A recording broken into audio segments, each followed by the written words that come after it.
been several weeks now since I read a poem in this series, but events somehow catch up with you, and the need of some kind of public language for the things we're going through presses on us, and we turn back to poetry, I think, to find the kinds of images, the kinds of speech that help us make sense of the moment. I read recently that one of the most quoted poems in the English language, especially in times like this, is W.B. Yeats' The Second Coming, which was written and published 100 years ago. Yeats was looking at the world after World War I with its terrible devastation, and after the Spanish flu, the pandemic that wiped out so many people a century ago.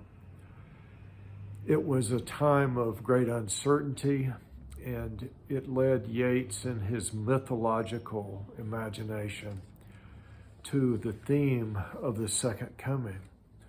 He doesn't mean the biblical second coming, but of course he plays off the imagery and the expectations of that event that we are led to anticipate as the apocalypse, the revealing, the unconcealing, as Heidegger would put it, of the truth of things. Yeats's opening lines are justly famous, and his image at the end of the poem has given many a book its title, and many a headline its twist.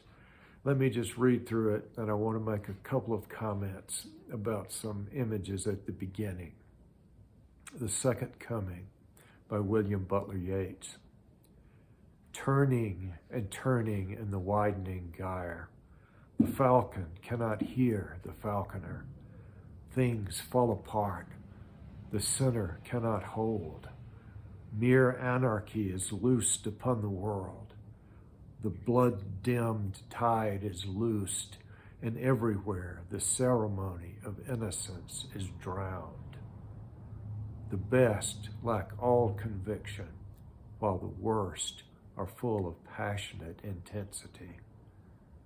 Surely some revelation is at hand. Surely the second coming is at hand. The second coming.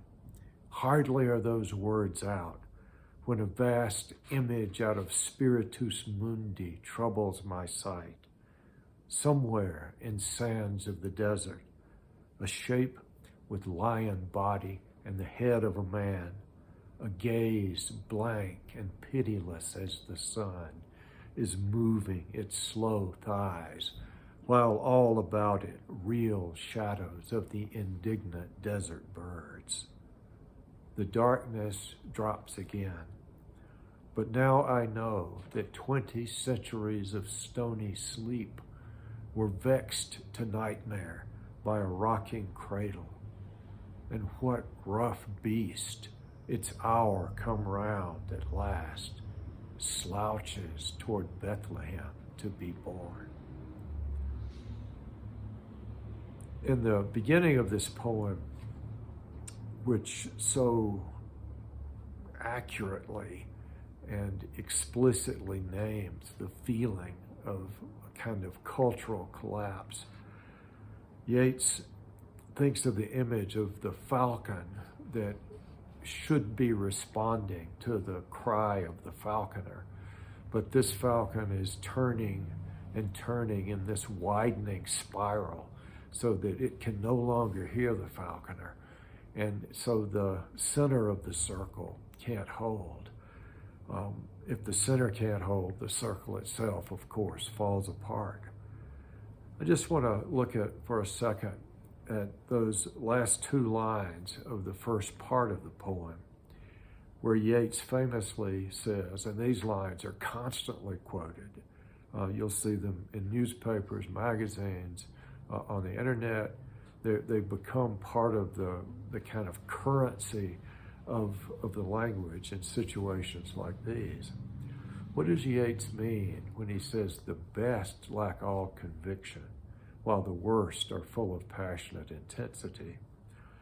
I don't think we have any trouble understanding the worst being full of passionate intensity. That is, those who are given over to causes entirely, who love the indulgence of the intensity of their passion, and clearly at the expense of reason, which becomes something of a mocked thing in situations like these. To reason something out, to be prudent, to be calm, all these things seem somehow less than real to those who are caught up in the turmoil of passionate intensity. But what does it mean to say the best lack all conviction? How could that be?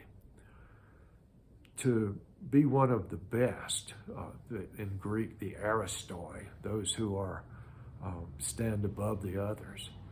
It seems that the best should be the ones guiding everyone else into the kind of thought that would be most wholesome for a situation of turmoil.